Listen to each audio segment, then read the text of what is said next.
Yeah, some days even having the key to the gate doesn't really matter. Um,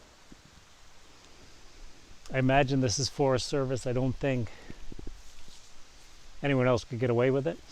Um, but this is blocked, but I also happen to know that further out here, just from coming out here over the years, further out here is one of those alpine swamps, for lack of a better term. Lots of fir, and this like marshy grassland that you see at these higher altitudes, higher for New England. Um, I don't know what we're at. We're below the tree line still, but not far from it. So we'll go out, take a look at that. I'm using the tripod because I should have a gimbal. As much as I complained about it, as much as other channels are drinking every time Matt Larson says gimbal, they're real. It's a better shot. You're on a tripod now because it's a better shot. And if we're going to up our game, if there's something moving in the background, right? All you folks who tell me all about it in the comments down below are going to be able to have a better shot. It's not bouncing up and down. It's not bouncing all over the place. So yeah, I've got to up my game, right? As far as this goes too. So I'm on a tripod. I've got a microphone. This is just crazy, folks. All this equipment. I unfortunately have probably added, I don't know, 30 pounds to my pack, and I still don't have a good camera or a gimbal for that matter. So when I do get a gimbal, you'll see pipes, because those things are heavy and tough to carry. But I'm going in. I'm going to show you the areas that I think these things like. At least in the mountainous areas, and I'm going to go over that briefly. I think I've said that in a few things. I don't know if I'll edit this in before I say it or sometime after I say it. But basically, I think that if you go to I'm not too far from a road. I didn't realize I was that close to it, but it must have doubled back, and the road must be right over there, I'd say. Anyway, northeast side of a mountain. When the sun starts to go down, it's still early in the afternoon and it's almost behind the trees. So once that happens, it's darker on this side. There are more shadows. So that you're looking at right there is west. So I am on the east side. I'm actually, this road turns around me here and it starts going so that I'll be facing the northeast and be on the northeast side of the mountain. And that's where I think you're going to get it.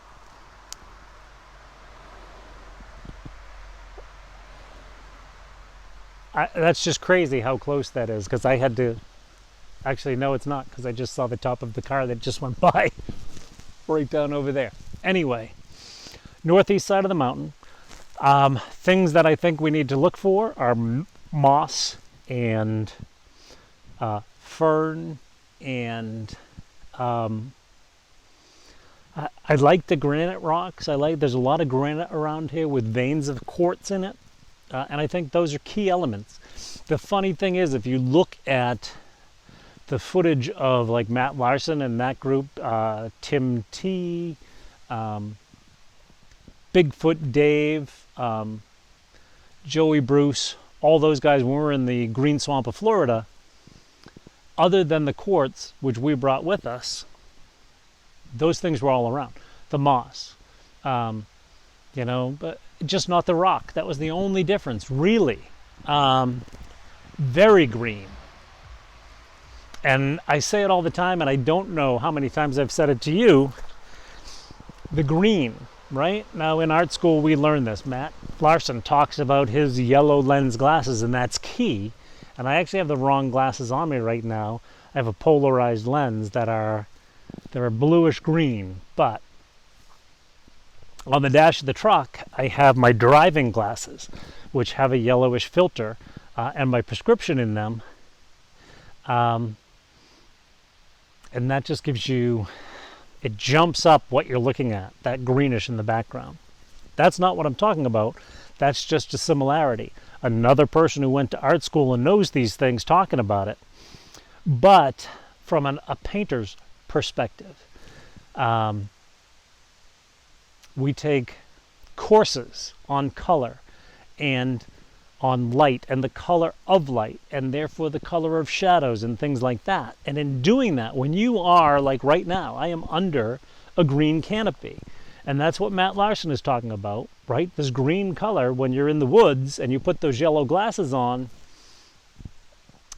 it suddenly you can see more. There's a greater depth of vision because of that. What I'm talking about right now is with all this green and these places that I'm talking about, northeast side of the mountain, green and lush, the swamp, the green swamp in Florida, this is a green filter on the light.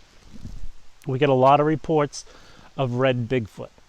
Okay, you can talk about clear hair all you want, and I don't want to tick anyone off, but until you show me these clear hairs, my screen just flashed and I don't know why.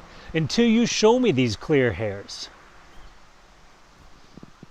and we bring out things like microscopes and scientists, I don't believe a word of it. I'm sorry. Doubting Max, I don't know what you want to call me. Fine, yell at me, whatever. But until I see it, and I've never found one, and I've never seen enough proof, right, from what people say. They'll tell you, they won't show you. We need to start showing. But that's not where I'm going with this. I'm going with the green filter. And the opposite thing happens when we start talking about red-haired Bigfoots under green light. What a green light canopy does is it gives a reddish hue, that's the opposite color, to the shadow. And when you put a red object in the shadow of that green light, it disappears quicker.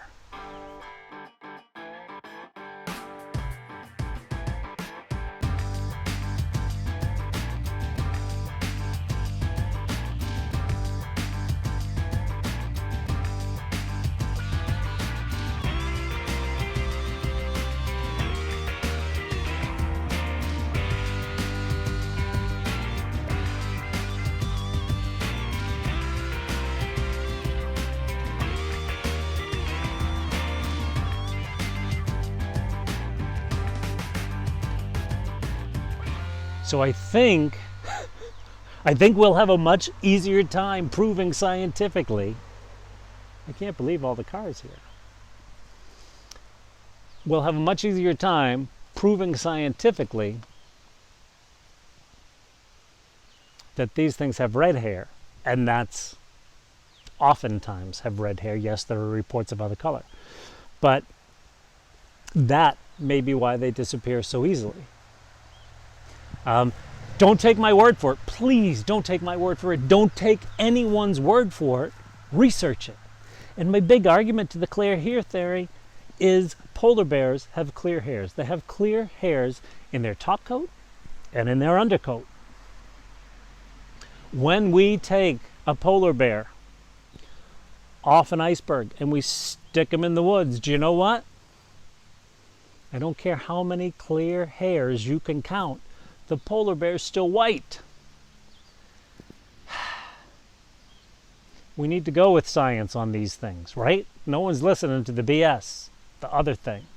I agree it's there. I don't know what it is. If you talk to Bigfooters out in the woods, it's there. We know that. But let's focus on the science that we can back up. That polar bear, people will tell you they turn green. Yeah, they do turn green. And it's usually algae. And it's usually because that polar bear is in a warmer climate and you get these mossy green algae. There are examples of that in zoos all over the world. It's got nothing to do with the clear hair. It's got everything to do with algae. Listen, prove me wrong. If you're going to prove me wrong, prove it down below in the comments and cite evidence and substantiate. And saying, well, so-and-so on his channel said, that's not citing evidence. It's not substantiating. We've got to be tougher on each other. We've got to be tougher on ourselves. If you can't see the Bigfoot behind me, it's probably because he's red. That's all I'm saying. Now I'm going further in. That was my lecture for today, folks. Now I'm going further in just to spend some time in one of those gorgeous alpine swamps.